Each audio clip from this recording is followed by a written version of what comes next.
Hi guys, today we'll delve into the case of a woman who mysteriously disappeared after a dinner with her family. When the police got involved, they started finding some pretty unsettling clues that led them to some rather unusual, even strange suspects. In the end, they managed to solve this mystery, and it turned out that the answer had been right in front of them the whole time. Lisa Valdez was born on September 6, 1961, in San Francisco, California. She had a brother and a loving mother, although their father wasn't involved in their lives.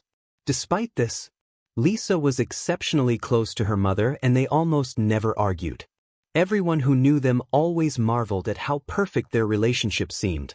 In her teenage years, Lisa took up dancing and it became one of her greatest passions. She also had a keen interest in modern technology, getting into the IT field when it was still in its infancy.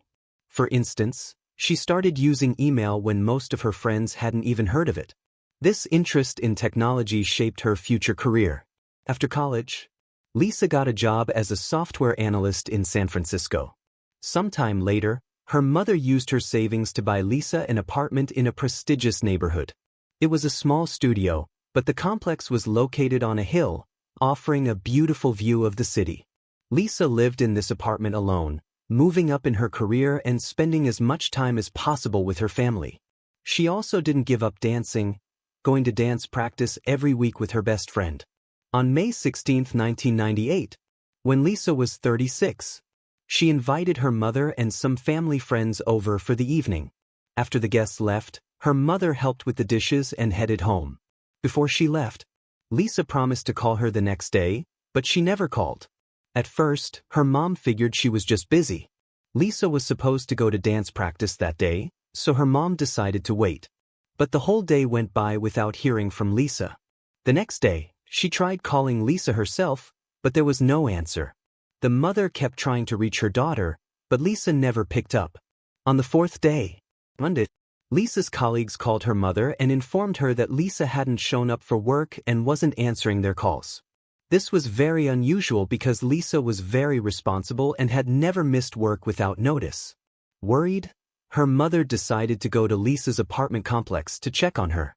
But, as soon as she arrived, she saw police tape around the building. There were many officers present, and she asked them what was happening.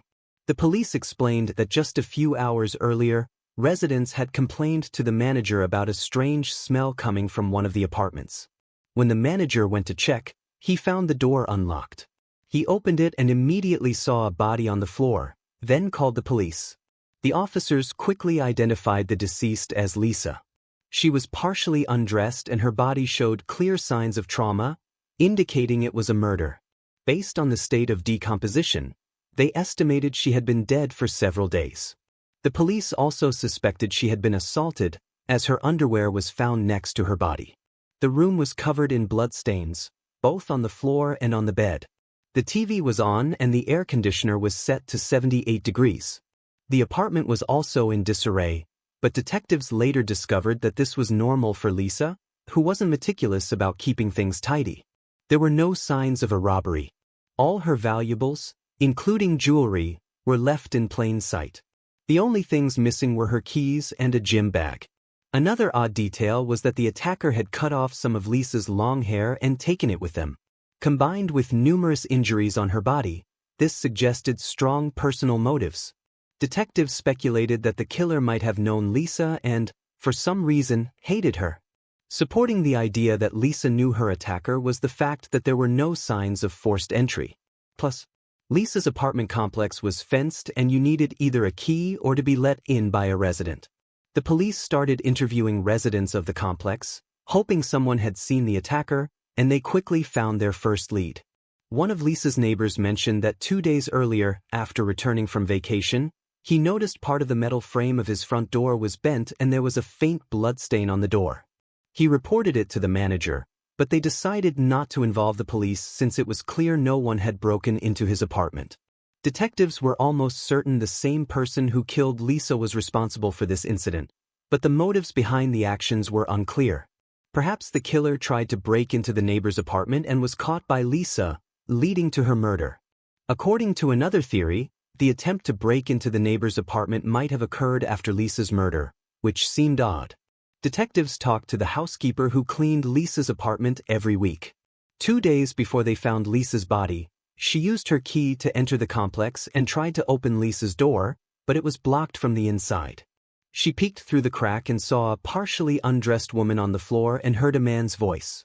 Assuming she was interrupting something private, she left right away. The police believe Lisa was already dead by then and the man's voice belonged to her killer, who was still in the apartment. The housekeeper also mentioned a curious detail. She thought she saw a black bag with a zipper near the body, but she wasn't sure since she only glanced inside for a second. Notably, there was an untouched envelope with cash taped to the inside of Lisa's apartment door.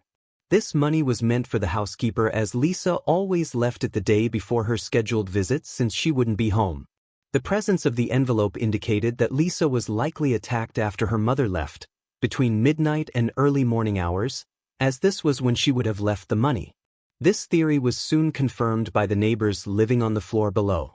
They reported hearing noises from above that night, sounding like thumps, followed by someone coming down the stairs, though they didn't see who it was. While medical experts examined Lisa's body, detectives continued searching her apartment for clues. They soon noticed something unusual. The toilet seat was up, which was odd for a woman living alone. Forensic experts examined it and found a partial fingerprint that didn't belong to Lisa. The police collected fingerprints from all of Lisa's acquaintances and relatives who might have been in her apartment, but none matched. This led detectives to believe the fingerprint might belong to the killer. The medical experts soon finished their report, giving a new lead. Lisa's body had over 20 stab wounds, but because of the decomposition, they couldn't tell if she had been sexually assaulted. However, they found defensive wounds on her body, indicating that Lisa tried to fight off her attacker. The experts also found skin particles under her nails, likely from the killer, and sent them to the lab for analysis. Meanwhile, forensic experts examined evidence from the apartment and found a crucial clue. One of the pillowcases had numerous bloodstains, but analysis revealed that not all the blood belonged to Lisa. Some stains were different, so the pillowcase was sent to the lab for further examination. Investigators theorized that the killer might have accidentally injured himself while stabbing Lisa, which was common in such cases since a knife can easily slip. This theory was supported by another finding. Inside the toilet, they discovered 2 bandages from a first aid kit, which the killer might have used to stop his bleeding. He also could have left his fingerprints on the toilet seat while throwing away the bandages. DNA analysis showed that the blood on the pillowcase belonged to an unknown man, not in the DNA database. The skin particles from under Lisa's nails also matched this man, as did the bloodstain on her neighbor's door. Although there were no matches in the DNA database, detectives now had the killer's DNA profiled. They began comparing it with samples from suspects in their system who had committed crimes in Lisa's area and also started looking closely at her acquaintances. Lisa's mother revealed that Lisa had been dating a man named Albert Quito, and they were supposed to go on a date the day after the murder. However, Quito had canceled it just a few days prior. Detectives brought Quito in for questioning, and they immediately noticed a large cut on his hand. They suspected that the killer might have injured his hand while stabbing Lisa. This immediately made Quito a suspect, but he denied any involvement in the murder. The detectives took his fingerprints and DNA samples and sent them to the lab for comparison. To their surprise, none of it matched. The blood on the pillowcase and the skin particles from under Lisa's nails clearly belonged to someone else. Investigators continued searching for other possible suspects and decided to listen to the messages on Lisa's answering machine left in the days leading up to the murder. They compiled a list of 40 callers, but one strange message stood out to them. Just a few hours before the murder, while Lisa still had guests at her home, a man called her, but she didn't pick up. So, he left a rather unusual message. "You know how it goes, Takeda? Hey Lisa, are you home?" The police played this message for Lisa's friend, who immediately recognized the voice as belonging to a colleague of Lisa's named Albert Robinson. He had repeatedly expressed romantic feelings for Lisa, but she wasn't interested in a relationship with him. They continued to interact at work and in the company of mutual acquaintances, and Lisa considered him a friend. Several days after the murder, during the victim family's memorial service, something else happened. Robinson showed up and gave a speech that puzzled everyone present. He claimed that he and Lisa were deeply in love, planning to get married and start a family. Lisa's friends and her mother stated that Robinson's words were completely untrue. Lisa had told them that Robinson had shown interest in her, but she had no romantic feelings for him. Lisa's mother also stressed their close relationship, saying that Lisa wouldn't hide such plans from her. Robinson was brought in for questioning, where he denied any involvement in the murder. He said he loved Lisa and claimed he would never harm her. However, he refused to provide his DNA sample and fingerprints to the police. All of this pointed towards Robinson as the main suspect, and detectives kept searching for any new leads. If Robinson was truly obsessed with Lisa and she didn't feel the same way, it could have driven him to commit such an act. The brutality of the crime strongly suggested personal motives, and the fact that the killer had cut off some of her hair and taken it with them could be connected to his obsession. Detectives eventually were able to obtain a search warrant for his house, where they found something truly unusual. There were dozens of Lisa's photos everywhere, further indicating Robinson's obsession. However, Robinson continued to deny his involvement in the murder. This time, he provided his fingerprints and DNA sample. Detectives were almost certain he was the killer, but they were surprised when the lab results showed no match with the samples found at the victim's apartment. As a result, Robinson was removed from the list of suspects, and the police continued to search for new leads. Despite their efforts, the detectives repeatedly hit dead ends, and the case remained unsolved for years. Investigators repeatedly sought updates on the comparison of the killer's DNA sample and fingerprints with databases, hoping that he would surface for some other crimes, but it never happened. Initially, police found it strange that someone who committed such a brutal crime wasn't in the databases, as they doubted it was his first serious offense. Over the following years, police continued to check for matches in the databases, but they always came up empty. Lisa's mother gave interviews on television multiple times, urging anyone with information to come forward. But detectives still couldn't find any new leads. In 2010, detectives learned that the FBI had started using a new DNA technology to compare the suspects' samples with individuals in the database to locate their relatives. Unlike genetic genealogy, which emerged several years later, this method only worked with close relatives. For example, experts could find the father or a brother of the DNA owner in the database. With no other leads, in 2011, police requested such a comparison and began waiting. On September 2nd, the lead detective received a call from the FBI with two pieces of news, good and bad. They stated they wouldn't perform the comparison with possible relatives in the database, but the reason was quite unexpected. Before conducting such a comparison, experts always retested the suspect's DNA sample, and this time, 13 years after the murder, it came back as a perfect match. The DNA from blood and skin particles found under Lisa's nails matched a sample from a 52-year-old man named Anthony Hughes, who had just recently entered the DNA database. The man had an extensive criminal history spanning decades, but none of his crimes required his DNA sample to be entered into the system. With changes in laws, criminals in California were required to submit DNA samples regardless of the severity of the crime, and Anthony's sample ended up in the database after he was arrested for a simple shoplifting incident. His fingerprints were also entered into the databases, and they matched the fingerprint found on the toilet seat in Lisa's apartment. Experts even identified the specific finger that left the print pretty easily. Before arresting the man, detectives attempted to find any other evidence that could connect him to the crime. Here, they encountered a surprising turn of events. 13 years ago, the police listened to messages left for Lisa on her answering machine. However, they only reviewed calls made to her phone before the murder. Now, after all these years, detectives suddenly discovered that Anthony Hughes had called Lisa just a day after her death and left her a message. Its content was quite ordinary and did not raise any suspicions. However, had the police investigated Anthony back then, they would have not only discovered his extensive criminal record, but also something else.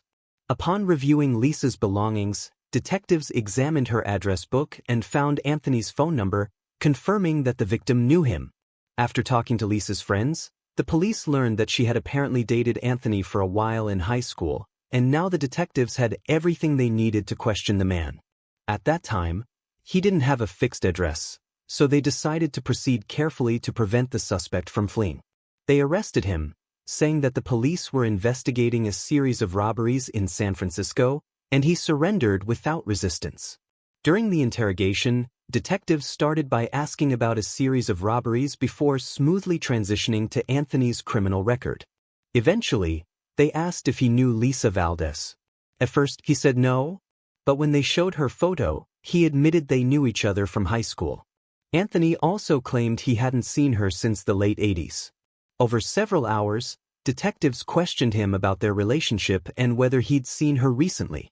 Finally, they confronted him about his DNA found in Lisa's apartment in 1998. Anthony suddenly began crying and asked for a pen and paper. Thinking he was ready to confess, they handed it over, but to their surprise, the man started hitting himself with the pen. They had to restrain him while he continued crying and shouting that they were trying to frame him for a crime he didn't commit. After that, Anthony was charged with the murder, and detectives informed Lisa's relatives that her killer had finally been caught. However, they had to wait another 4 years before the trial began. In court, Anthony initially appeared confident, even arrogant, and smirked. But as the proceedings continued, he began showing up with a Bible in hand and a cross around his neck, which the detectives saw as an attempt to sway the jurors. His lawyer insisted Anthony couldn't physically have committed the murder. He had been diagnosed with a condition 5 years prior that weakened his muscles, making repetitive movements extremely difficult. The lawyer argued that Anthony wouldn't have been able to inflict over 20 stab wounds on the victim. But medical reports from the year of the murder showed that Anthony's condition was under control and treatment was effective. Moreover, the prosecution had much stronger evidence pointing directly to his presence in the victim's apartment. His skin was found under Lisa's nails, his blood on a pillowcase, and his fingerprint on the toilet seat. But despite all this, Anthony continued to insist he hadn't seen Lisa since the late 80s. The prosecution theorized that Anthony contacted Lisa and went to her home, where he attempted to engage in intimacy with her, but she refused. In a fit of rage, he then killed her, cut off a portion of her hair, and took it with him before fleeing the scene. In the end, the jury unanimously found him guilty of first-degree murder. However, there was a problem with convicting him of assault. The prosecution believed Anthony had indeed assaulted the victim, but due to the extent of decomposition, there was no direct evidence to confirm it. The situation was further complicated when, before sentencing, Anthony challenged the assault charges, arguing that the 13-year delay in bringing charges violated his constitutional rights. As a result, the primary charges were reduced from first-degree murder to second-degree murder, resulting in a less severe punishment. Anthony eventually received a life sentence with the possibility of parole after just 16 years, in 2031, when he would be 72. Since then, Anthony has been serving his sentence in prison and continues to maintain his innocence. Lisa's relatives hope that his parole request will be denied, which is quite likely. Often, refusal to admit guilt is seen by the parole board as a lack of remorse, meaning the offender doesn't deserve to be released. Share your thoughts on this story in the comments section, and don't forget to press the like button if you enjoyed my video.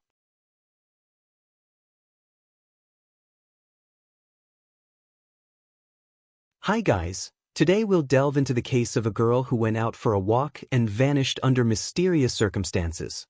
The police joined the search and quickly found several eerie clues. But, despite this, the case remained unsolved for 3 decades until investigators finally managed to crack it. Yet, even after that, the story still has some unanswered questions. Melissa Tremblay was born on March 1, 1977, in Lawrence, Massachusetts.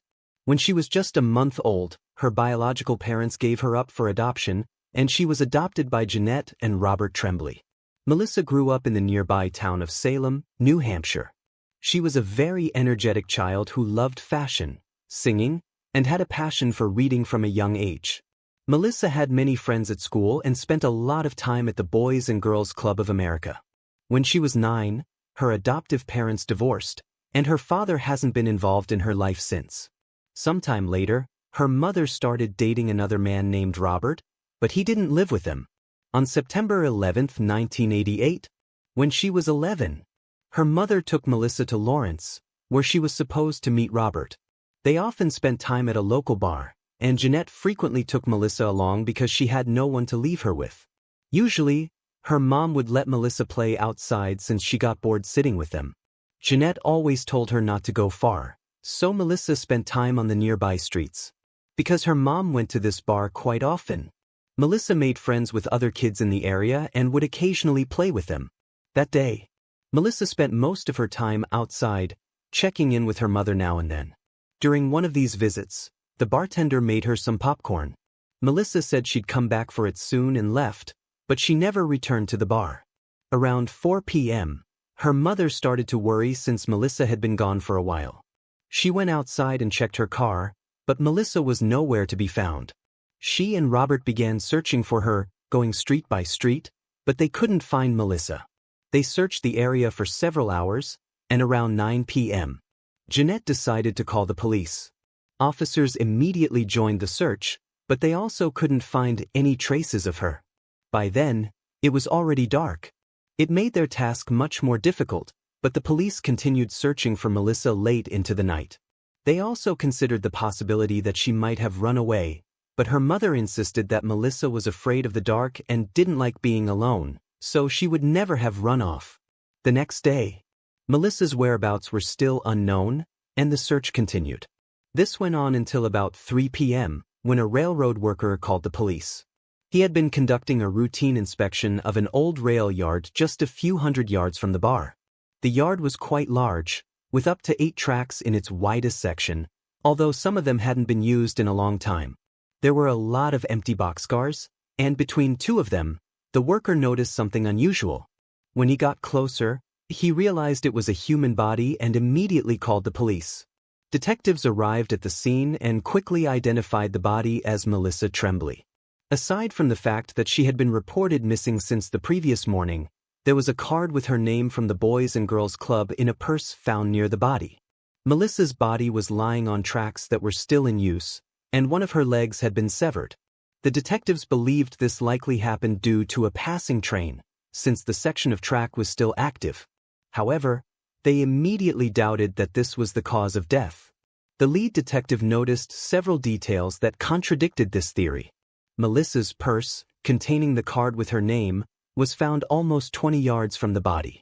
This seemed strange as it was unlikely that a train accident could have thrown the purse so far. The detective also noticed a large number of footprints and drops of blood near the purse. This led him to suspect that Melissa might have been attacked there, and only then her body was moved to the tracks. The assailant might have hoped to make it look like she died in a train accident. Another factor pointing to foul play was the location itself. The old rail yard, with its numerous empty boxcars, was a known hangout for homeless individuals and those looking for secluded spots to use illegal substances, so the detectives considered the possibility that some of them might have attacked Melissa. Her body was sent to medical examiners while the police began searching for clues. Since no useful evidence was found at the scene where Melissa was discovered, investigators focused on finding witnesses to piece together the timeline of events. First, they spoke with an employee of the railroad company. He mentioned that the day before the body was found, he saw a girl fitting Melissa's description near the tracks. He told her to leave immediately because it was unsafe for children to be there, and she left the area. Next, the police found a woman living not far from the bar. She said she had known Melissa for several months because her children had become friends with Melissa, and she often visited their house. On that day, Melissa had come over to invite her children to play, but the woman told her they were grounded and couldn't go out, so Melissa left alone. Investigators soon found another witness who provided the first significant lead. He reported seeing a girl resembling Melissa standing next to a van at an intersection near the rail yard, talking to the driver. The witness described this man as rather large, unkempt, around 30 years old, with dark hair and a large beard. The van was brown, old, and rusty. The police considered that this man might be connected to the murder and started searching for similar vehicles. Meanwhile, the medical examiners finished their report and confirmed that the train was not the cause of death. Melissa's body had numerous bruises and 3 fatal stab wounds. No signs of sexual assault were found, and there were no foreign biological samples on her body or clothing. The experts determined that the stab wounds were inflicted with the left hand, suggesting that the perpetrator was likely left-handed. The case was reclassified as a homicide, and detectives focused on finding the killer. However, they still had only one lead: the description of the van seen near Melissa shortly before she disappeared. The police concentrated on finding similar vehicles in the area, but repeatedly hit dead ends. The challenge was that even if they found the right van, linking its owner to the murder would be nearly impossible without a confession. DNA analysis was not yet in use, and there were no additional pieces of evidence like Melissa's belongings or fingerprints likely to be found in the van. The police also kept trying to find new witnesses. They interviewed several hundred residents in the area, but this effort yielded no results. Detectives continued searching for the van and other clues for several months, but the case eventually went cold. Melissa's murder received significant media coverage, and many people began blaming her mother for what happened. They were outraged that Jeanette let her 11-year-old daughter wander the streets alone, especially near such a dangerous place as a rail yard. What infuriated them even more was that while Melissa roamed the streets for hours unattended, her mother was drinking in a bar. Rumors began spreading in the newspapers that Jeanette had developed a drinking problem after her divorce and was struggling with her parental responsibilities. People also started blaming social services for failing Melissa by not intervening in the situation. Amid all these accusations, Jeanette refused to speak with media or answer their questions.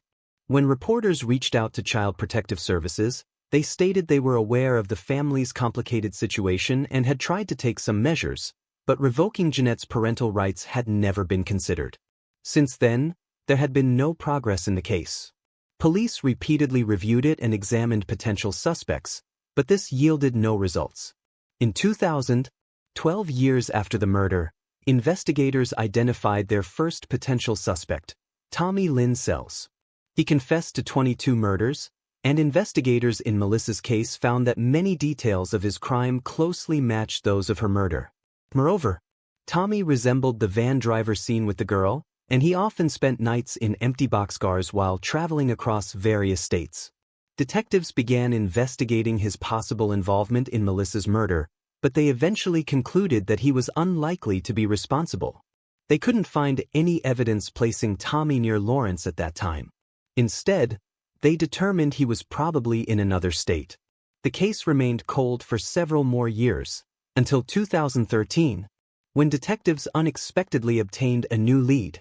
They arrested a man from Lawrence for an unrelated case, and during questioning, he suddenly claimed to know some details about Melissa Tremblay's murder. The man said that in 1988, when he was just 13, he used to steal cars for a living. He spent a lot of time on the streets looking for suitable vehicles, and on the day Melissa disappeared, he saw a girl resembling her. She was sitting on the steps of that same bar, and next to her was a man named Mike. The witness knew Mike, but his family had warned him to stay away from that man because of his questionable reputation. The boy walked past them, and about 10 minutes later, on his way back, he saw the girl leaving the bar with Mike. At some point, another man whom the witness didn't recognize approached them, and the three of them continued walking together.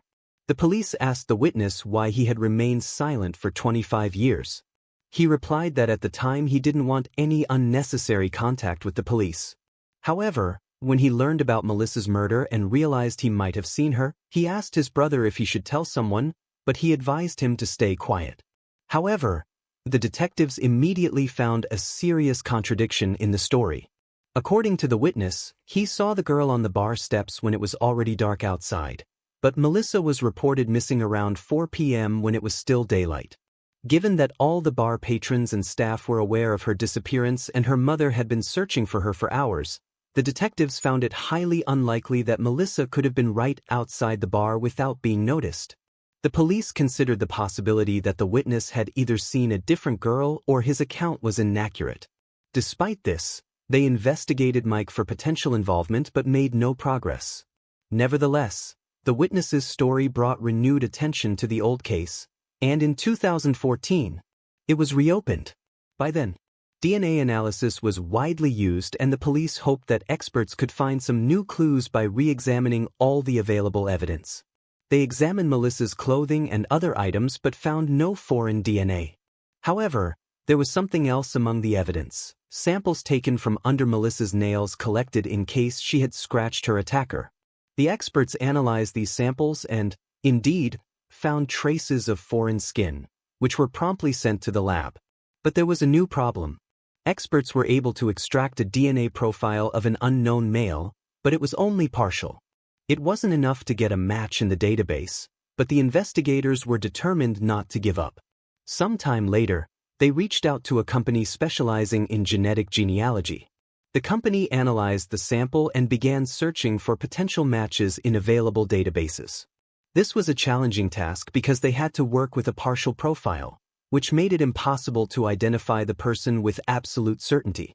Nevertheless, through meticulous work, they managed to find a possible distant relative of the sample's owner in the databases. This led them to a specific family with the last name McClendon. Detectives began investigating the members of this family, trying to determine who might have committed the crime.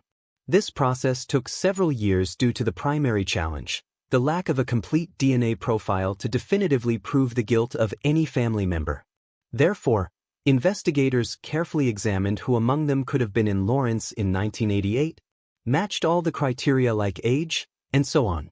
Eventually, they focused on two brothers, one of whom was Marvin McClendon. Marvin lived in Alabama, but investigators discovered that in the late 80s, he lived just 20 minutes away from Lawrence and worked as a carpenter. Digging into Marvin's past, they learned that he frequently visited a church located just a few hundred yards from the bar where Melissa was last seen. Marvin had also worked as a prison guard for about 30 years, but with breaks, one of which occurred in 1988. The intriguing findings didn't stop there. Police found that Marvin owned an old brown van during those years, which he used for work. Despite this, Marvin had no criminal record, aside from numerous traffic fines for not wearing a seatbelt. He had been married twice, but both wives had left him. He had 2 sons from his first marriage, but was not actively involved in their lives. Finally, Marvin was left-handed, unlike all his close male relatives. While detectives were investigating this suspect, Melissa's mother passed away in 2015 at the age of 70. She had struggled with a severe illness for a long time and never found out who killed her daughter.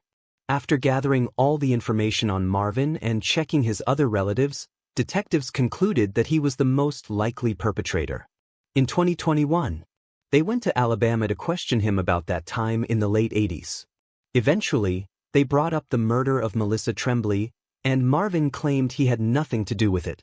When told that DNA from one of his close relatives was found on the victim, Marvin suggested that the killer might be his brother. That same year, Marvin voluntarily provided his DNA sample, but experts still couldn't establish a complete match. The partial profile from under Melissa's nails only indicated that Marvin was either closely related to the killer or was the killer himself. However, investigators who had already examined all his close male relatives knew that none of them could have committed the crime, leaving Marvin as the prime suspect. They also understood that without a full DNA match, it would be extremely challenging for the prosecution to secure a conviction. As a result, they spent another year trying to find any additional clues.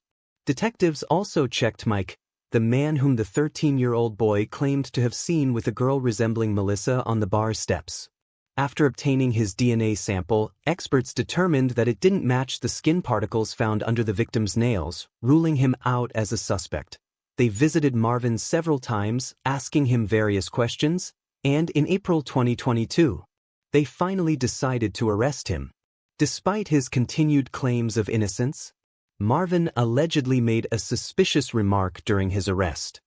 He told one of the officers, "At least I got to enjoy 20 years of my pension." Marvin, who was 74 years old at the time, was sent to jail awaiting trial. The judge had to place him under constant protection because other inmates quickly learned about his charges and the fact that he had worked as a prison guard. Without conclusive evidence, the prosecution relied on a process of elimination. DNA from someone in Marvin's family was found under the victim's nails, but none of his close relatives had the opportunity to commit the crime. As for distant relatives, a match with their DNA would be less evident, and experts could easily see the difference. They also pointed out that in 1988, Marvin frequently visited a church on the same street as the bar, owned a similar van, and matched the description given by a witness who saw a girl near his vehicle. The trial began in December 2022. Marvin's lawyer immediately focused on the lack of a complete DNA profile of the perpetrator, claiming that without it, his client's guilt couldn't be confirmed. The defense then called two experts. One was a forensic specialist who testified that, based on crime scene photos, she couldn't confirm that the killer was indeed left-handed. The other was a genetics expert who argued that a partial DNA match with one family doesn't rule out the possibility of it belonging to distant relatives, as any person can have hundreds or thousands of them. Marvin declined to testify in his defense, and by the end of December, the jury began their deliberations. It took them almost a week, and on December 27th, they reported being unable to reach a unanimous decision. Some jurors felt that without a complete DNA profile, they couldn't definitively convict Marvin, leading the judge to declare a mistrial. In early 2024, the prosecution announced plans for a retrial set to begin on September 30, 2024. Until then, Marvin will remain in jail. Considering that he is 76 years old now and suffering from multiple health issues, there is a possibility he might not survive until the end of the new trial. If the court fails to convict him again, Marvin could be released, leaving Melissa's murder unresolved. And, sigh, we may never learn the truth. Share your thoughts on this story in the comments section, and don't forget to press the like button if you enjoyed my video.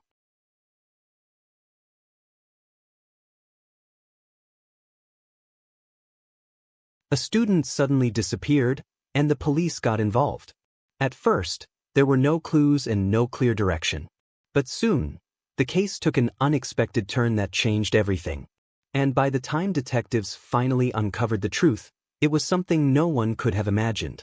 Shannon Schieber was born on August 8, 1974, in Maryland. From the very beginning, she stood out as exceptionally bright.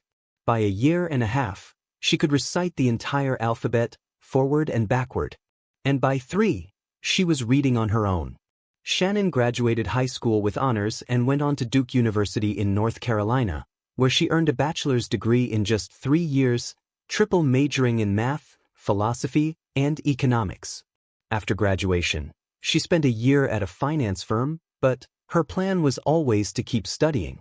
Shannon wanted to go into finance not to get rich, but to help people who were struggling to make ends meet, because fairness and equality really meant something to her. At 23, she got a full scholarship to the prestigious Wharton School, packed up for Pennsylvania, and moved into an apartment in the heart of Philadelphia so she could be close to campus while pursuing her doctorate. And she wasn't just about academics. Shannon was always active. She loved to swim, played lacrosse, and went horseback riding whenever she got the chance. On May 7, 1998, around 2 in the morning, Philadelphia police got a call from a man who lived in the same building as Shannon. He said he'd heard a woman screaming from her apartment. A sharp, terrified cry, followed by a desperate, "Help me!" The neighbor stepped into the hallway and walked up to her door. By then, he could hear strange noises coming from inside, like someone gasping for air. He tried the handle, but the door was locked. When no one answered his knocks or calls, he grabbed the phone and dialed 911. While officers were on their way, the neighbor ran downstairs and knocked on a couple's apartment. He was thinking about breaking down Shannon's door, but knew he couldn't do it alone. Unfortunately, only the wife was home. Her husband was at work, so there was no one to help. A few minutes later, the police arrived, less than 5 minutes after the call. When they reached Shannon's door, everything had gone silent. They knocked several times, but there was no response. Thinking the place was empty, they hesitated to act.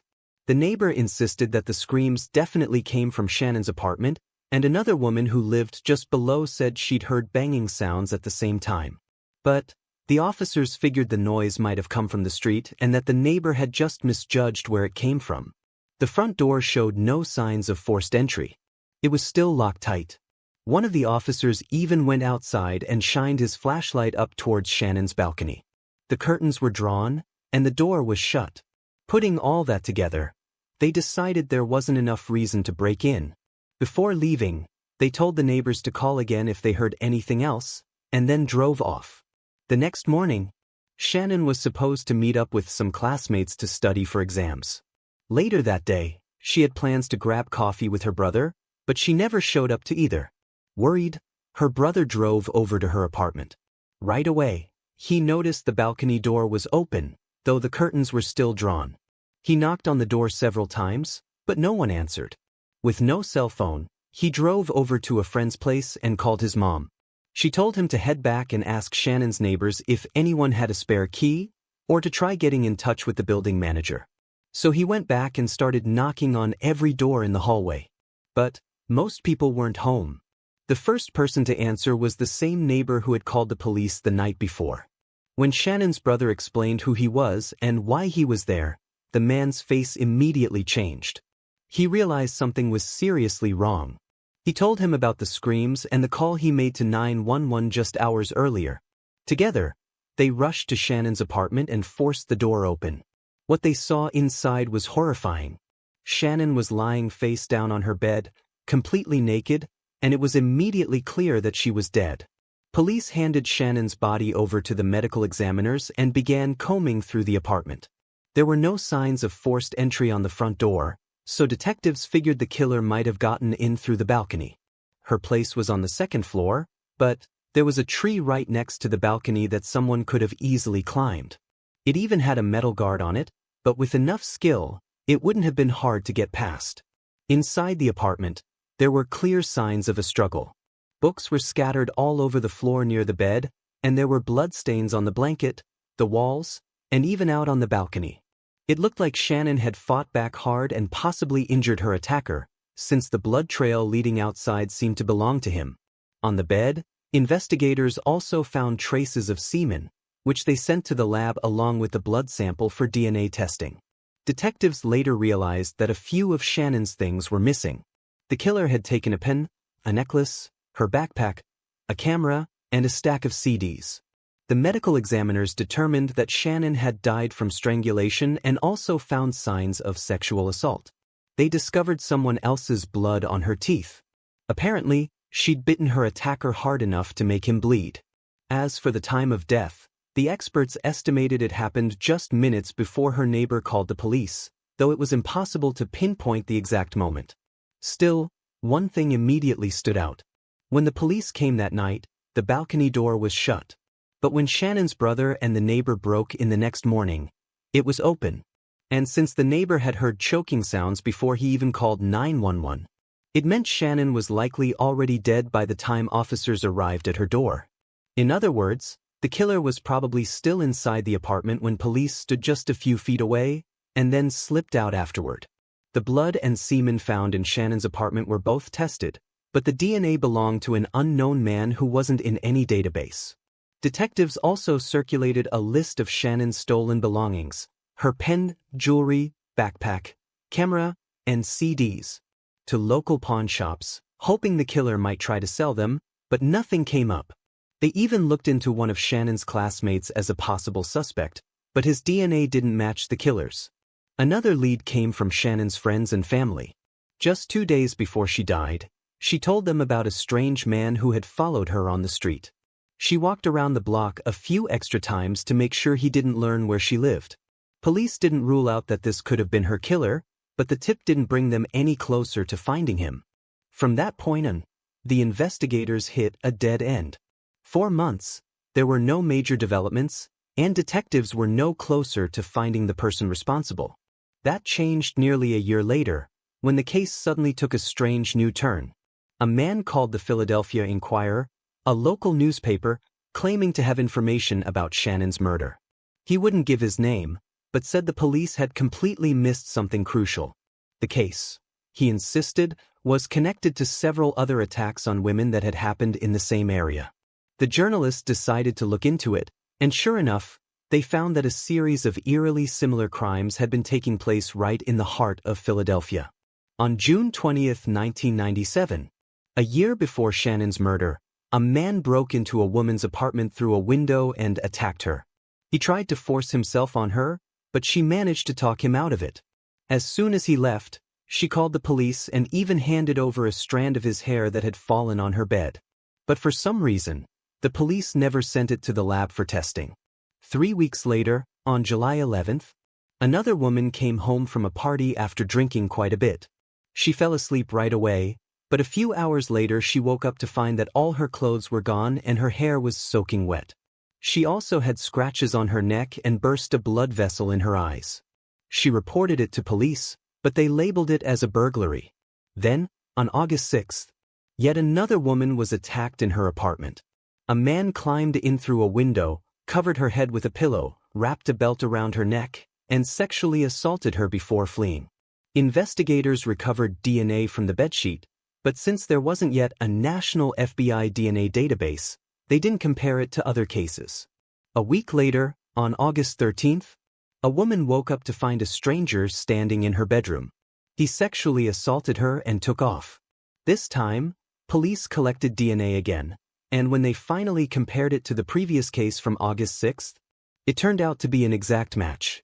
All of these women lived close to one another, some even on the same street. But, for reasons that still baffle people to this day, police didn't classify most of these incidents as sexual assaults, so there was never a full investigation. As reporters dug deeper, they found that this wasn't just a fluke. It was common practice within the Philadelphia Police Department at the time. A huge number of rape reports weren't officially recorded as crimes. Many officers simply didn't believe the victims. In fact, some senior officials openly claim that half the women who report rape are lying. Eventually, the newspaper ran a story that blew the whole thing wide open, and it sparked a massive public outcry. The backlash forced police to review every sexual assault report that had never been classified as a crime, and in the process, they ended up reclassifying around 1,500 cases. The article also devoted significant attention to Shannon's murder, pointing out what now seemed like an obvious connection between her case and the earlier assaults, and calling out the police for failing to link them sooner. When Shannon first moved to Philadelphia for college, she'd chosen that apartment specifically because the neighborhood was considered safe. But neither she nor her neighbors had any idea that a serial predator was operating right under their noses, largely because police hadn't recognized the pattern in his attacks. After the article's release, investigators were forced to change their approach completely. Up until then, they'd focused mostly on the idea that Shannon's killer might have been someone she knew, perhaps an ex-boyfriend. But now, they compared the DNA from her murder to the samples taken from the sexual assault cases, and the results were unmistakable. They belonged to the same man. Still, the detectives had no clue who he was. They didn't even have a name. But there was one promising lead. One of the assault victims had seen her attacker's face and given police a description months earlier. Investigators used that to create a composite sketch, which they distributed to local newspapers, along with an announcement of a $40,000 reward for any information leading to the suspect's capture. The calls started pouring in, but every single lead hit a dead end. That went on until September 13th, when the attacker struck again, this time targeting another woman in the same area. He assaulted her, but once again managed to slip away before police could catch him. Not long after, one of the detectives working Shannon's case happened to catch a TV episode about investigators who'd solved a crime using something called geographic profiling. The idea was simple but interesting. Experts analyzed the location of crimes committed by the same offender and used that pattern to pinpoint where he's most likely living. The team reached out to the same specialist featured in that show, and he put together a map highlighting the areas where their suspect might be based. Detectives hit those neighborhoods, plastering flyers with a composite sketch and talking to residents, but none of it led anywhere. After that, the attacks suddenly stopped. For months, there wasn't a single new report, and detectives started to think the man who terrorized the city had finally gone underground. That pattern continued until the middle of 2000. When detectives noticed a request that had come in from their colleagues at the Colorado Police Department. Investigators there had sent out a nationwide bulletin about a string of sexual assaults that had taken place in the city of Fort Collins, nearly 2,000 miles from Philadelphia. The moment the Philadelphia team saw the report, something clicked. The attacker's methods were nearly identical to those of their elusive killer. He broke into apartments where women were home alone, assaulted them, and then vanished. What's more, he left behind several DNA samples and a fingerprint. Investigators in Philadelphia asked for those samples to be compared with the ones recovered from Shannon's apartment, and the results came back as a perfect match. Their killer had moved clear across the country and kept attacking women. For the first time, police finally had a real shot at uncovering his identity. They decided to dig into credit card transaction data from both sets of crimes, the ones in Philadelphia and Fort Collins, hoping to find people whose cards had been used in both cities around the time of the assaults. It wasn't an easy task, but after combing through thousands of records, they narrowed it down to a list of 319 men between the ages of 20 and 30, whose cards had been active in both places during the attacks. Then, using the geographic profiling map, they focused on certain Philadelphia neighborhoods where the suspect was likely to have lived, shrinking that list even further, down to just 83 names. They sent that narrowed list over to their colleagues in Colorado, who started checking whether any of those names might be connected to the assaults. But before they could make progress, the attacker struck again. Not long after, a letter arrived at the same police station. It read, "I'm sorry, but I can't let you catch me just yet. I'm not in Colorado anymore. I didn't even like it there. I'm not a fan of the cold, and I don't plan on coming back to Fort Collins. I have to admit, you guys are everywhere. I want you to catch me because I hate what I'm doing. It keeps me away from people, and I don't have anyone to talk to. Sometimes, I get really lonely." The letter also included details about several assaults that only investigators would know about, confirming it had been written by the attacker himself.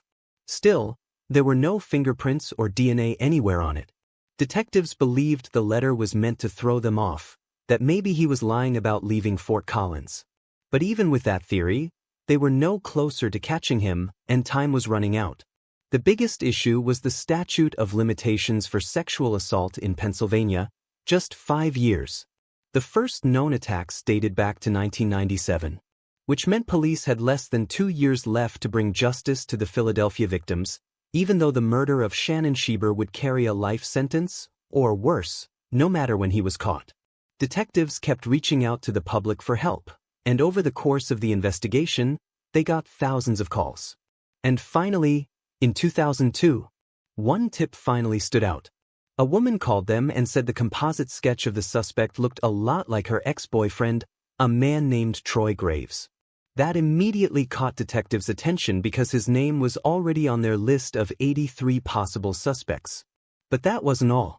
Not long after, another call came in, this time from a man who said he'd seen the description of the suspect's car, one that had been spotted by a victim. He told police his neighbor drove the exact same type of vehicle, and that his neighbor's name was, again, Troy Graves. When detectives started digging into his background, the pieces began to line up. Troy had worked at a bank located right in the same Philadelphia neighborhood where all the attacks took place.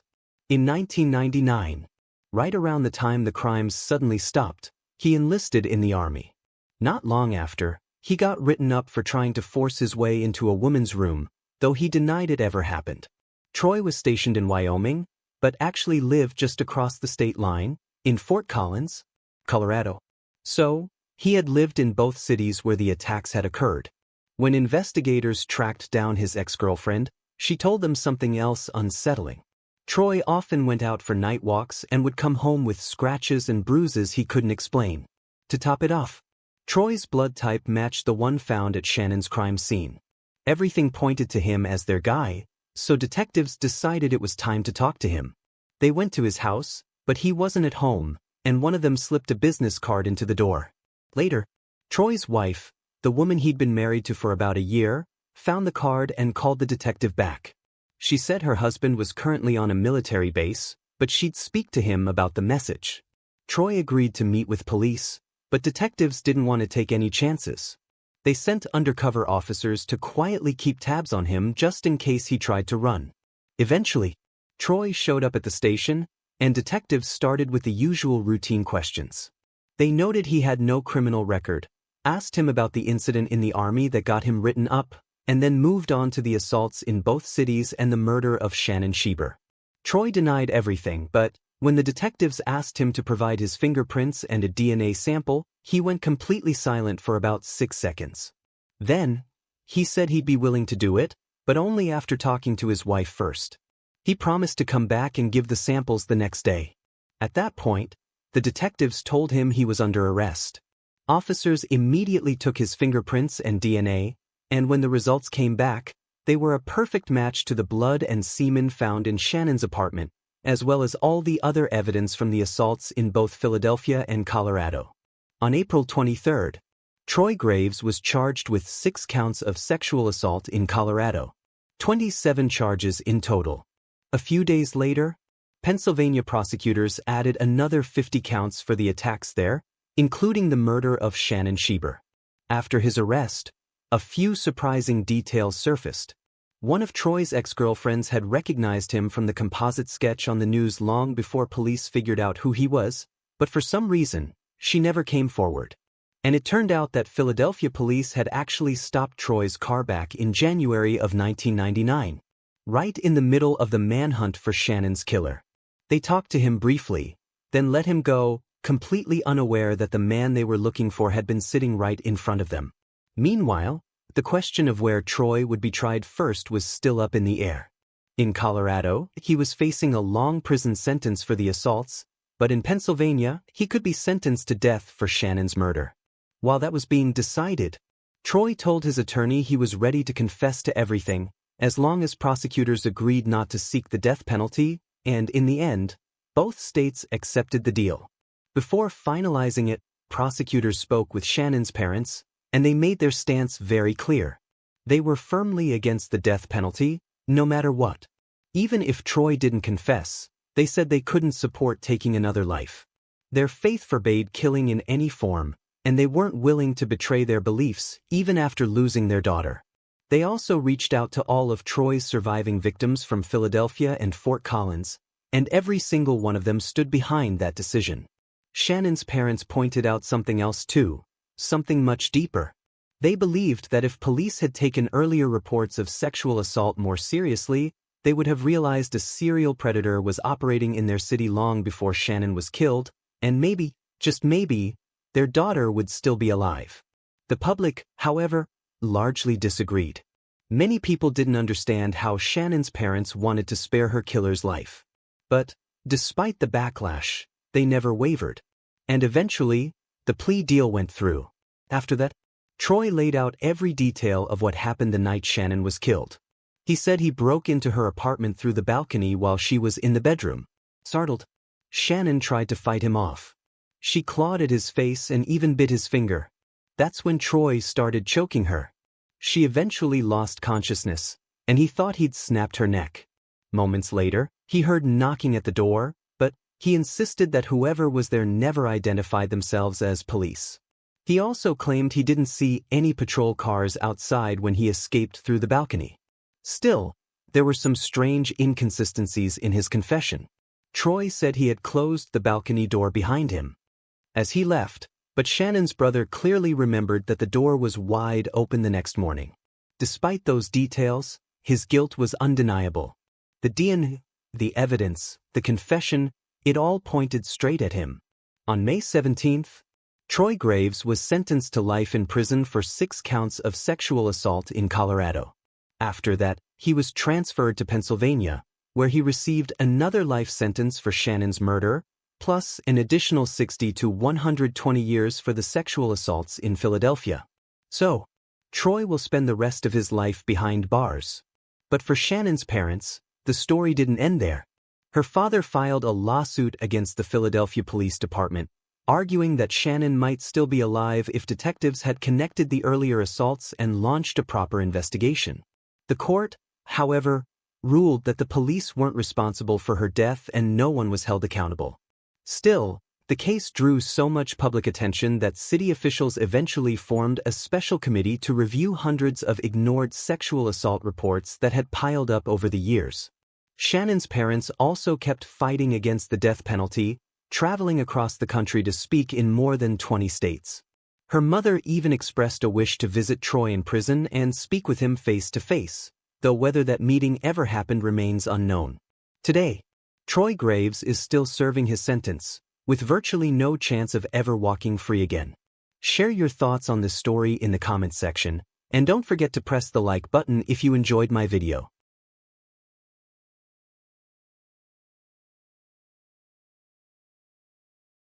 Hi guys, today we'll delve into the case of a girl who went out for a walk with her friend and disappeared without a trace. Dozens of police officers and concerned residents joined the search, but they couldn't find her. Shortly after, strange events began to unfold. An unknown person started leaving messages for the police all over the city, claiming involvement in the girl's disappearance. With each message, he provided clues that could lead to him. But despite all this, his identity remained unknown, and the sad truth was only discovered 30 years later. April Tinsley was born on March 18, 1980, in Fort Wayne, Indiana. She was the oldest child in her family. April attended elementary school and participated in the children's choir at the local church. But her favorite thing to do was hanging out with her friends, playing around the neighborhood, and just having fun. On Friday, April 1, 1988, when April was 8 years old, she came home from school early, excited to go out and play. After lunch, she asked her mom if she could go over to her friend Nicole's house, just a few hundred yards away. Her mom agreed and let her go, as she had done many times before.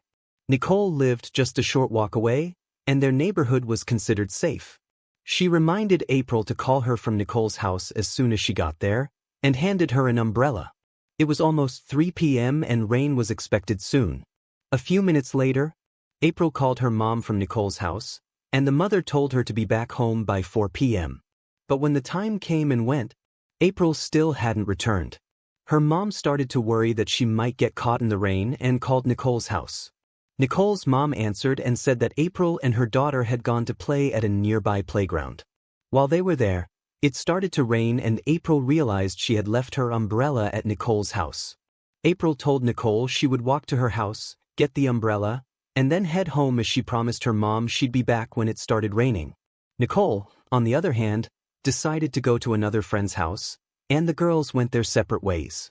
However, Nicole's mom said April never came by to get the umbrella, even though she had left the playground almost an hour ago. Hearing this, April's mom immediately started to worry. She told her husband that their daughter was missing, and they both went out to look for her. Several neighbors joined them upon hearing about April's disappearance, and together they searched all the streets connecting Nicole's house, the playground, and their home. But they found no trace of her, so the parents decided to call the police. Officers came to their home, got a photo and description of April, and started their search. Within hours, dozens of neighbors joined in, eager to help the Tinsley family find their daughter. The search area stretched for several miles around April's route, but they couldn't find any traces of her. As night fell, the police began to suspect that they were likely dealing with a kidnapping. If April had gotten lost on her way home, they would have definitely found her by now, but it was as if she had vanished into thin air. The next day, the search area was expanded and news of April's disappearance spread throughout the city. Despite more police and volunteers joining the effort, they still couldn't find her or any clues. This continued for 3 days, until April 4th, when a man called 911 and said he was out jogging along a road about 20 miles from April's home. As he ran past some fields, he noticed something strange in a ditch. When he came closer, he realized it was a human body. The police arrived at the scene and found that it was April Tinsley. She was fully clothed except for one shoe. Officers couldn't find any obvious signs of trauma on her body, but they were almost certain she had been murdered. They speculated that an unknown perpetrator killed her elsewhere, then brought her to this field and left her body in a ditch. Police also found an adult toy nearby, but they weren't sure if it was connected to the case. Later, they did find April's second shoe, which was lying on the other side of the road, a few hundred yards from her body. Medical experts concluded that April had died from asphyxiation and also had been sexually assaulted. They determined that death occurred within the last 2 days before the body was found. This meant that the perpetrator had kept her alive for some time. Experts collected the perpetrator's semen from the body, although at the time, the FBI didn't have a DNA database, and DNA analysis and forensic science was still in its early stages. As a result, detectives had to rely on finding new leads, and they didn't have to wait long. After the body was discovered, investigators reached out to the public through the media and received numerous tips. There were 2 particularly interesting leads. One man called the police and reported that he had driven past the field where April's body was found and saw an old blue pickup truck parked on the side of the road. Investigators believed it could belong to the killer, and the witness might have seen it when the perpetrator came to dump April's body in the dish. The next lead became even more valuable. A woman who lived along the route from the playground to Nicole's house reported seeing a girl resembling April on the day of the disappearance. According to the witness, as the girl walked along the road, an old blue pickup truck pulled up beside her, and a few seconds later, it drove away with the girl. The car obstructed her view, so the witness couldn't see exactly how the girl got inside, but her tip became the first significant lead for investigators. The woman also provided a description of the driver. He was a white man around 30 years old with blonde or ginger hair. Based on this information, police created a sketch of the suspect and distributed it to the media along with a description of his car, hoping someone would recognize him. The FBI soon joined the investigation. Together with the police, they looked into the possible involvement of all men who had previously been convicted for sexual crimes living in April's area and tried to find new leads. At some point, they were informed that the suspect's portrait resembled a man who had been involved in some organized crime activities and had an interest in Satanism. Investigators checked on this individual but couldn't establish his involvement. However, they arrested him for another offense. Police continued to follow up on tips and investigate various individuals, but they couldn't make any significant progress. This went on for several months, and eventually detectives hit a dead end. It's worth mentioning that during the search for the killer, police uncovered several other crimes against children and arrested the perpetrators, but the one responsible for April's murder remained unknown. In the following years, there were no major developments in the case, but in May 1990, everything suddenly changed. A teenage boy living 10 miles from where April's body was found discovered a message on his shed.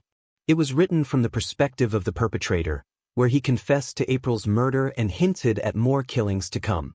The perpetrator also inquired whether the police had found the victim's second shoe. This immediately led detectives to believe that the author was indeed April's killer, rather than someone playing a prank.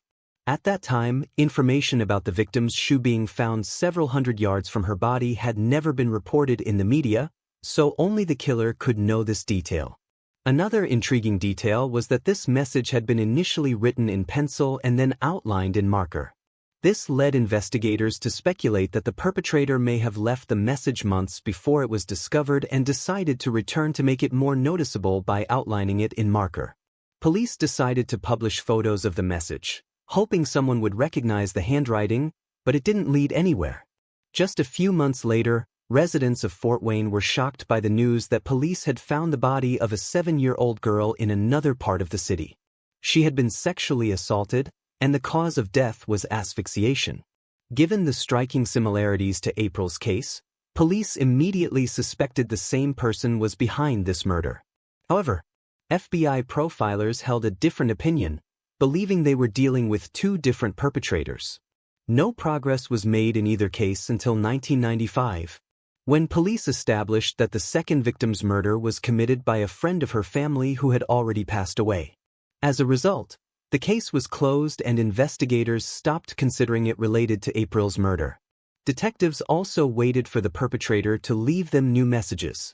It was clear from his first inscription that he enjoyed taunting the police and feeling his impunity. But as the years passed, no new messages were found. This continued until 2004. When the case suddenly took a new turn. A girl from Fort Wayne had found a plastic zip bag in her bike basket containing a note that horrified her. She immediately took it to her parents, who called the police. The note read, "Hello, dear. I've been watching you. I'm the one who kidnapped, assaulted, and killed April Tinsley. I have a gift for you.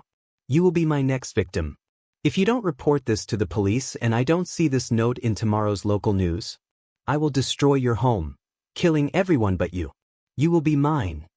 Police had no doubt that the note's author was indeed April's killer. Inside the bag with the note was a used condom, which was sent to the laboratory. By 2004, DNA analysis had been actively used, and experts had long extracted a profile from the semen found on the victim's body. Now, the analysis showed that the biological sample from the condom belonged to the same person, but he wasn't in the FBI database. Police reopened April's case and soon received a report of the second note. Another girl found a plastic bag with a piece of paper containing a similar message.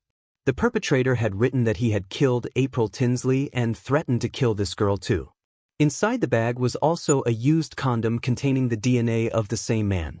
In the following months, police received 2 more calls about similar notes found by other girls. This time, the perpetrator had attached Polaroid photos of his genitalia. Police tried to find any clues in these images that could help identify the perpetrator. However, all they noticed was a green patterned bedsheet in the background, which was on the killer's bed. They tried to locate stores selling similar bedding sheets, but it didn't lead anywhere. Within just a few months, the perpetrator left a total of 4 notes, but then fell silent for years once again. In 2009, the FBI released a profile of the killer, including known features of his appearance from the witness's description. They hoped to receive new leads, but it didn't lead anywhere.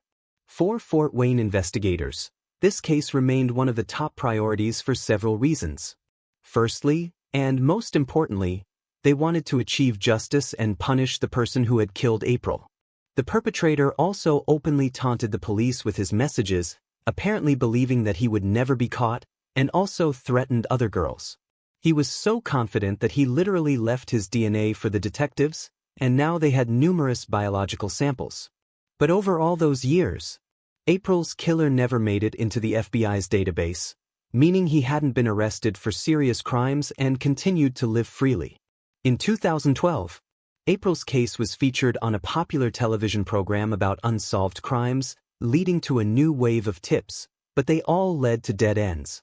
In 2015, detectives reopened the investigation and reached out to Parabon, a company that had recently started providing law enforcement agencies with an innovative service. Experts created portraits of people based on their DNA samples. This new approach had already helped solve several cases. Investigators reached out to Parabon, and they provided a portrait of the suspect in April's case. It was published online and distributed to the media. Detectives hoped someone would recognize this person, but luck was not on their side. They didn't receive any valuable leads. But the police weren't ready to give up. Several years later, in 2018, they contacted Parabon once again, but this time to try an innovative approach called genetic genealogy. Its essence lies in experts taking a DNA sample and searching through publicly available genetic databases for any relatives of the DNA owner, even distant ones. They often find thousands of people, then study their family trees and try to identify someone who fits the criteria of the perpetrator, such as gender, age, place of residence at the time of the crime, and so on. The method's peculiarity is that the DNA owner doesn't need to be in any database, and they can be identified solely through a long chain of relatives. Detectives working on April's case once again sent the killer's DNA sample to Parabon and waited. The process of tracing relatives and studying their family trees took many months, as experts had to sift through vast amounts of data. But eventually, they informed the detectives that they had traced the DNA lineage to 2 brothers living in Fort Wayne. Now, the police had to determine if one of the brothers was the killer. They placed both men under surveillance and collected their trash, hoping that experts could extract DNA samples from it. Soon after, they called the detectives with long-awaited news. 30 years after the murder, they had found a perfect match. The semen taken from the victim's body and from the condoms matched the DNA of one of the brothers, 59-year-old John Miller. He lived in a small town called Grable, not far from where April's body was found.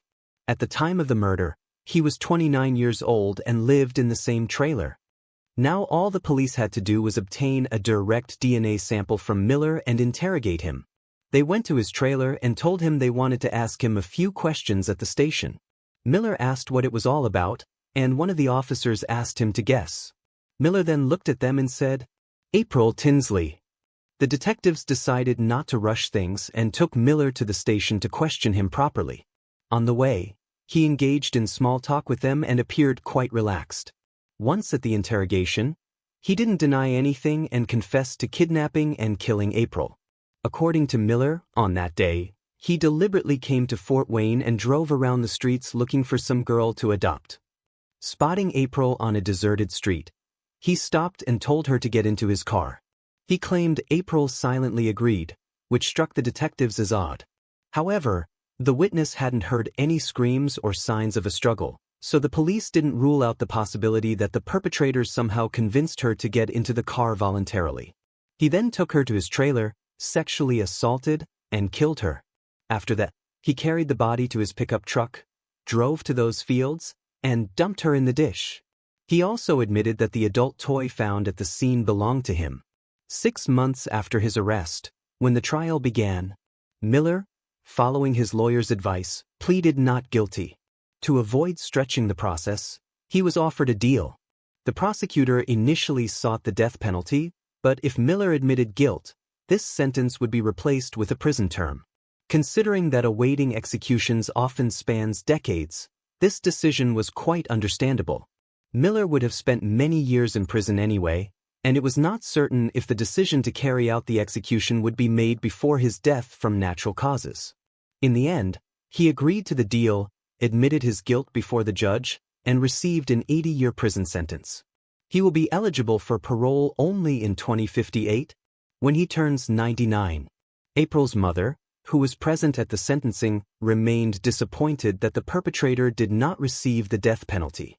However, considering his age, he is unlikely to ever be released. April's father was unable to attend the trial due to health problems, but still thanked the investigators for their work and for finally finding his daughter's killer. The detectives who worked on this case still believe that Miller wanted to be caught for some reason. He deliberately attracted attention to himself and taunted the detectives, risking getting caught by the police. Even if we assume that he couldn't have known about the progress scientists would make with DNA analysis, leaving his samples was still quite risky. He could have been arrested for another crime, and then his DNA would have been entered into the database, where a match with the April case would immediately come up. Miller could have also easily been seen by witnesses leaving notes. He just got very lucky each time. All of this led investigators to think that, at the very least, he was prepared to be found out, or even wanted it. Share your thoughts on this story in the comments section, and don't forget to press the like button if you enjoyed my video.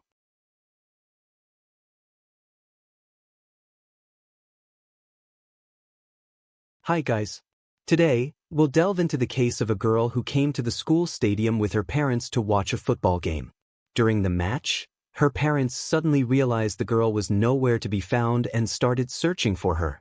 The police quickly joined the search, but had no idea what this investigation would lead to. Eventually, they uncovered a chilling truth that shook their entire town. Gabby Doolin was born on December 26, 2007, in the small town of Scottsville, Kentucky. With a population of just over 4,000 people, Scottsville was mostly a farming community where many folks knew each other well, or at least knew someone from each local family. Like in many similar small towns, there weren't a lot of entertainment options in Scottsville. The only major thing for locals were school sports, particularly football. The local school had pretty decent fields for football, baseball, and tennis, where they regularly hosted games and competitions. It became a sort of tradition for locals to attend these activities, especially if their children were involved. Gabby's family was no different. Her parents had 3 kids, 2 sons and a daughter. The oldest boy was on the school's football team, while Gabby herself got into cheerleading. In November 2015, when Gabby was 7, their town was gearing up for the biggest football game of the year. Their school team was set to play against another county's team, and everyone was eagerly anticipating this event. Gabby's older brother was on the team, but she was more interested in just hanging out and having fun with other kids than in the game itself. Her parents initially planned to leave Gabby at home with their youngest son under the care of a relative, but Gabby managed to convince them to take her with them. On the evening of November 14th, they headed to the school field. Besides the local crowd, there were also many folks from the other county who came to watch the game and support their team. As soon as their family arrived at the stadium, Gabby spotted her friends and asked her mom if she could go play with them. Her mom agreed, but warned her to stay within the school grounds and stick with the other kids. After that, her mom went to the bleachers and Gabby ran off to her friends. From then on, Gabby dashed back and forth to her mom a few times before going off to play again. At some point, she also came to her dad, who was in an announcement room. Gabby asked him for some money to buy some snacks at the concession stand before darting away. Sometime later, Gabby's friends ran up to her mom in the bleachers. She glanced at the group and immediately noticed her daughter wasn't among them. The girls asked if she had seen Gabby. They seemed visibly worried, and the woman replied that she hadn't seen her for quite a while. She then asked what was going on, and the girls explained they had decided to play hide and seek. Gabby was supposed to find them, and they hid in the restroom. But time passed and Gabby never found them. Thinking they had won, the girls left their hiding spot and went to look for her, but Gabby was nowhere to be found. They called her name, checked all the places they had been playing before, but their friends seemed to have vanished into thin air. That's when they thought Gabby might have gone to the bleachers to her mom and ran there. Her mother immediately started to panic and went to her husband, but Gabby wasn't there either. She told him that Gabby was missing, and the man rushed to search the area around the stadium. Meanwhile, the mother went to the concession stand where her daughter had wanted to buy some snacks and began searching for her there. On the way, the parents met their friends and informed them about their daughter's disappearance. Hearing that, they joined the worried parents, helping with the search. After scouring the entire area around the stadium and finding no sign of Gabby, the parents went back and made an announcement over the loudspeakers, hoping Gabby would hear it. But that yielded no results either. By that time, there was a break in the game and people were returning to the bleachers. The parents continued asking everyone if they had seen Gabby, and some of them joined in the search as well. They went out again to search the area around the stadium and asked the staff to turn on flashlights around the baseball field, which led to a small forest. The adults walked through it, but still couldn't find the girl. By this time, about 20 minutes had passed since her disappearance, and the parents decided to call the police. Officers immediately arrived at the school, listened to the parents' and Gabby's friends' accounts, and began searching. The local police department had little experience with such serious cases as child disappearances rarely occurred in their small town. The officers immediately considered the worst-case scenario, that someone had abducted or attacked her. In that case, they faced one problem. The likely perpetrator was probably at the stadium watching the game, which was about to end any minute.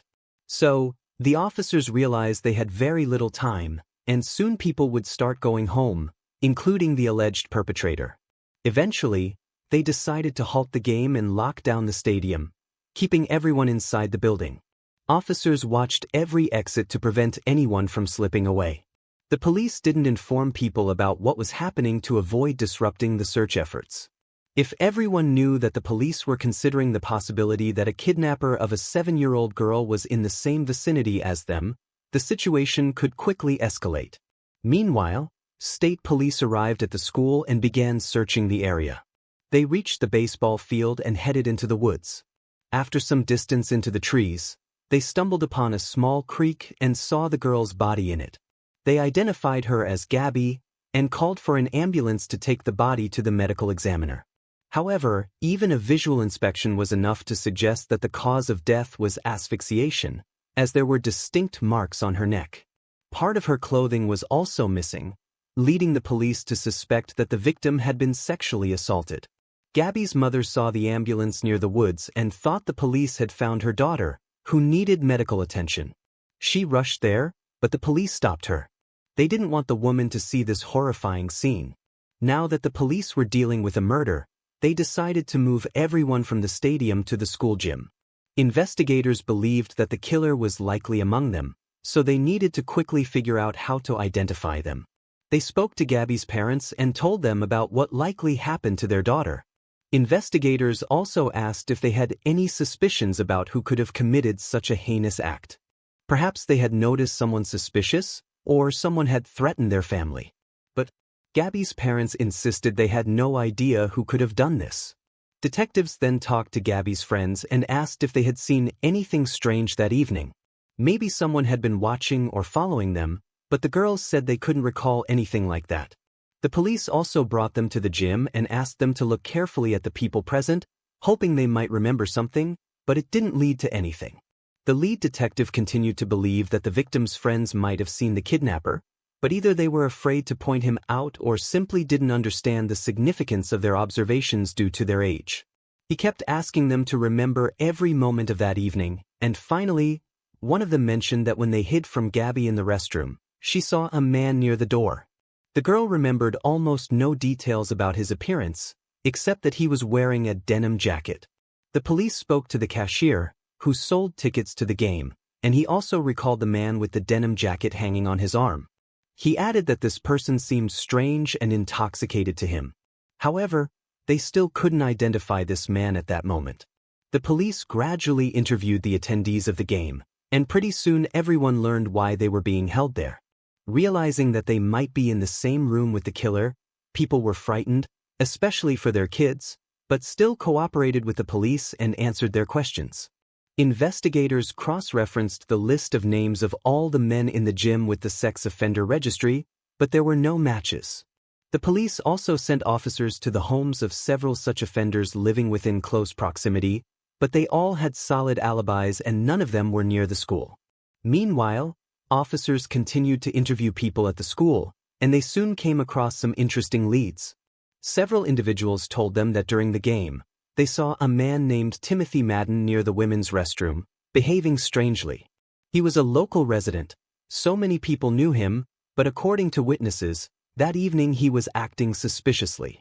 They also mentioned that he was wearing a denim jacket, the same description provided by one of Gabby's friends who had also seen a man near the restroom.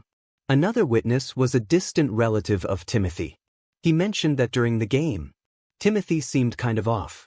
His younger son was playing on the field, and, according to the witness, Timothy, who usually was very involved in his son's sports achievements, wasn't even paying attention to the field and seemed lost. Several more witnesses told the police that Timothy's behavior seemed strange to them, prompting investigators to talk to him. By that time, it was already nighttime and they had to release almost everyone from the school. They decided to visit him but first asked the local sheriff what he thought about Timothy. The sheriff said that he had known him practically all his life and highly doubted that he was capable of such a crime. Timothy had almost no criminal record except for some traffic fines, and he had never been involved in any suspicious situations before. Timothy lived with his wife and 5 children, and the police decided to go talk to him immediately. When they knocked on his door, Timothy opened it, and the officers asked if he knew why they were there. He replied that he had heard about the girl's murder, but had nothing to do with it. Detectives then decided to try one trick and asked him a loaded question. They asked whether he had any explanation for several videos provided by eyewitnesses showing him talking to Gabby shortly before her murder. There were no videos or witnesses, and the question was designed to prompt the man to reveal some new information if he indeed had something to do with the crime. At first, Timothy said he didn't know, but then he quickly corrected himself. He admitted that he did talk to Gabby that evening near the stadium. According to him, he stepped out to smoke and at that moment, several girls ran past him. Shortly after, Gabby passed by and asked if he had seen her friends because they were playing hide and seek and she needed to find them. Timothy pointed her in the right direction and she ran off. The detectives found it suspicious how quickly Timothy changed his story. Moreover, his account indicated that he spoke to the victim just minutes before her disappearance, and, at that time, there were no witnesses outside the stadium, so it gave him the opportunity to commit the crime. The detectives also asked if he would have any explanation if they found his DNA on the victim's body, and Timothy calmly replied, "No." Finally, they asked him to provide them with a DNA sample and the clothing he wore at the stadium. He agreed to both requests, but, as soon as Timothy handed over the clothing to the police, they discovered some stains on it. There was something resembling bloodstains on the pants, denim jacket, and even underwear. Detectives asked if he could explain it. Timothy claimed that they were insane and that it wasn't blood, but some dirt. However, the police thought otherwise, although they needed to wait for the DNA analysis results before they could arrest him. Even though this case was a priority for the lab, it still took several days for the experts to examine all the samples and conduct the analysis. The forensic pathologist soon finished examining the body and confirmed that Gabby's cause of death was manual strangulation. He also confirmed that the victim had been brutally sexually assaulted and extracted a biological sample of the perpetrator, which was sent to the laboratory. The day after the murder, something unexpected happened. The police received an anonymous letter from someone who reported a suspicious individual present at the game. The author wrote down the model of his car and even the license plate, which allowed the investigators to quickly identify the owner of the vehicle. It turned out to be a student living half an hour's drive from Scottsville. The police went there and began questioning him, but the guy claimed he hadn't been to any game and hadn't even heard of the murder. He added that he was at work that evening, and the police found undoubtful confirmation of his alibi. He was crossed off the list of suspects, but the author of the letter was never found. Perhaps someone decided to frame him or play a cruel prank, but the guy was truly innocent. The police soon received another lead. Several people reported strange behavior by a local 16-year-old boy. He told different people that he had been at the game, but then claimed he hadn't attended it. The young man also mentioned seeing girls playing hide and seek. Detectives found out that this boy was Timothy Madden's son, but that wasn't the most surprising revelation. They learned that just 2 weeks before the murder, the boy had become angry with his father and held a knife to his throat, threatening to kill him. Knowing this information, the police headed to speak with him. But there was a problem. They needed the presence of the minor's parents, and his mother refused to provide a DNA sample. So, this left the police empty-handed. In Scottsville, a small town where everyone knew each other, rumors spread like wildfire. People heard that the police were looking into the Madden family regarding Gabby's murder, sparking various theories. Some thought one of Madden's troubled older sons could be responsible, while others suspected Madden himself, or thought he might be covering for his sons. Gabby's parents also became aware of these rumors, which came as a big shock to them. Gabby's father had known Timothy since 3rd grade and also knew his whole family. Their sons played on the same football team, and their daughters were cheerleading together. Both families were close, even sitting near each other at the game. With all this in mind, Gabby's parents found it hard to believe that anyone from their circle could have been involved in the murder. After the rumors spread around town, something else happened. The eldest son of the Madden family, who was 20 years old, began contacting local officers on social media. He used foul language and threatened them, demanding they leave his family alone. He was immediately arrested for the threats, and police quickly discovered that there was an active warrant for his arrest in another town. It turned out he was suspected of assaulting a minor girl. They brought him in for questioning, and the young man claimed he was simply frustrated by the accusations against his family. He also said he had nothing to do with the murder and that he was at his cousin's house in the neighboring town that evening. He agreed to provide his DNA sample, which was also sent to the laboratory. On November 20th, 6 days after the murder, Gabby's funeral took place. Hundreds of people came to say goodbye, not only from Scottsville, but also from other towns. People donated a significant amount of money to Gabby's parents to help cover the funeral and farewell ceremony expenses. Meanwhile, the lab completed the DNA analysis and compared the blood and semen samples with Timothy and his son's DNA. The results showed a complete match. The semen found on the victim's body belonged to Timothy Madden, and the blood on his clothes belonged to Gabby. Upon receiving this news, detectives went to the funeral. When Gabby's parents were alone, they informed them of the discovery of the killer. At the same time, the police officers went to Timothy's house and he was arrested. As he was being transported from the police station, he shouted to the gathered reporters that he was innocent. Later, he claimed that the blood on his clothes was his own, as he had scratched himself passing by a fence. Even though initially, as we remember, he had told the police that it wasn't blood at all, but mud. With the DNA match in hand, the investigators took the case to court, and the prosecution stated they would seek the death penalty. During the trial preparation, Timothy's lawyer insisted his client was innocent, and the origin of the evidence raised serious questions. He argued that during the supposed murder, Timothy was at the stadium filming the game, even though Timothy himself told the police he saw Gabby around the same time. The lawyer also tried to point out the fact that Gabby's body was found in a creek, but his client's clothes were dry when he returned to the stadium. Timothy's mother, who lived with him, stated that Timothy returned home in clean clothes, didn't look troubled, and behaved as usual. But the prosecution pointed out that all these arguments crumbled in the face of the fact that the suspect's semen was found on the victim's body. There could be no other explanation for this, and therefore, there was no doubt about Timothy's involvement. According to the police, his account of that evening contains some portion of the truth. He could have indeed stepped out of the stadium during the game and encountered Gabby, who was looking for her friends. She knew Timothy well because he was the father of one of her friends. She might have approached him and asked where the other girls had gone, and that's when he devised a plan. He could have said they ran into the woods behind the baseball field and offered to escort Gabby there. Once they were a few hundred yards away from the school, he could have assaulted and killed her, then returned to the game. The wait for the trial dragged on for years, much to Gabby's family's dismay. They wanted the murderer to be punished, but, due to bureaucracy, the case progressed slowly. In 2019, 4 years after the murder, the parties began discussing a possible plea deal. The prosecution offered to drop the death penalty in exchange for a life sentence, with Timothy having to admit his guilt. Gabby's parents agreed to this option because the endless wait for the trial was a heavy burden for them. Moreover, if the trial finally began, they would have to attend hearings for months, essentially reliving their daughter's death all over again. Timothy, who kept insisting on his innocence, eventually agreed and confessed. However, the terms of the deal didn't require him to reveal the details of what he did. He just had to admit his guilt. These terms didn't satisfy Gabby's family, because they wanted the perpetrator to fully confess to what he had done to their daughter.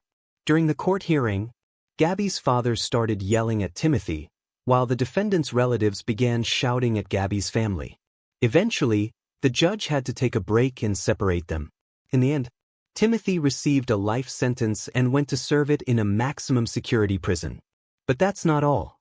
In 2016, a year after Gabby's murder, something else happened involving Timothy Madden. A boy from a neighboring state saw a news report about the crime and recognized Timothy. Several years ago, he and his friend were walking near a mall parking lot when an adult man approached them. He tried to convince the boys to get into his car for a ride, but they found the offer extremely strange. The kids ran away from him, and the friend's relative contacted the police. According to the boy who saw the news report, the man was none other than Timothy Madden. But there was no substantial evidence for this case, so it didn't progress any further. Nevertheless, if Timothy had indeed attempted to abduct 2 boys in another state, it could tell us about his true nature more clearly. Perhaps, before Gabby's murder, he had been trying to find other victims, but had no success. And on that evening, when she approached him near the stadium, the man decided to seize the opportunity to satisfy his horrific fantasies. Share your thoughts on this story in the comments section and don't forget to press the like button if you enjoyed my video.